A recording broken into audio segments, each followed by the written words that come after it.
Yan, good morning Mami J. Nakuha ko na yung pira na pinadala mo. Nakas out ko na sa GCash. Laking tulong na po to sa amin. Pang araw-araw namin na pangkain. Mamaya bibili ako ng bigas doon sa palengke.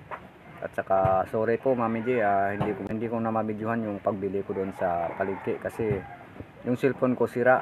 Kailangan na nakakabit lagi yung charger. Pag tinanggal ko yung charger sa cellphone, namamatay siya, kaya hindi ko na ma-open, kaya iiwan ko muna dito yung cellphone. Mamaya na lang pagdating ko dito sa bahay, dito na lang ako magbibideo ng aking pinamimili kung ano pang mabibili ko mamaya. Yung importante naman ng bibili natin ay yung bigas para sa pang-araw-araw natin na pagkain. Bibili ako siguro mamaya mga 15 kilos sa 3 linggo na namin na kain yan, Mami J. At saka maraming salamat po sa binigay mong blessing sa akin. At saka ito na pala yung pira na nakuha ko, Mami J. Ayan o. Yan, ito na po yung pira, Mami. Yun yung bibili mamaya. Yan na yung pira na nakuha ko, Mami J. Yan. Pupunta ako mamaya ng maya-maya ng palengke para bumili ng bigas. Tsaka abangan mo na lang mamaya pagdating ko para mabidyohan ko yung aking pinamili kasi hindi ko talaga madala-dala yung cellphone sa palengke. Kasi need nyo talaga na nakakabit yung charger dito sa sa cellphone para gumana yung cellphone. Kasi kapag tinanggal ko yung charger, namamatay siya. At saka hindi ko na ma-open kapag walang charger. Kaya iiwan ko muna dito yung cellphone. Mamaya ko na lang pagdating bibidyohan yung pinamili ko doon sa palengke.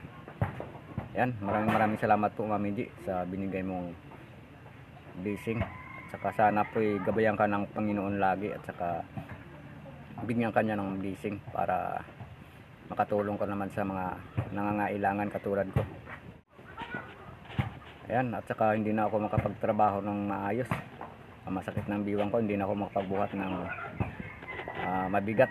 Kaya laking tulong tong binigay mo sa akin na pambili ng bigas. Yan Mami J, abangan mo na lang mamaya yung pagdating ko dito sa bahay para videoan ko yung aking pamimili ng mga kung ano pang mabili ko mamaya maliban sa bigas. Yan, abangan mo lang mamaya Mami J. Yan Mami J, nakarating na ako dito sa bahay at saka ito na pala yung napamili ko. Ayan o. Yan, bigas. 15 kilos to yung bili ko. Ayan. 3 linggo din namin na ito nakain o higit 3 linggo pa. Ayan o. Tag 65 yung kilo nito yung bili ko. Ayan. At saka bumili din ako ng mga itlog. Ayan o. 10 pirasong itlog at saka 2 itlog na pula. At saka mayroon din kamatis. Ayan o. Bumili din ako ng kamatis at saka mga sibuyas, bawang. Yan. Yan yung pinamili ko Mami J. Maraming salamat po sa binigay mong pira. Laking tulong to para sa amin.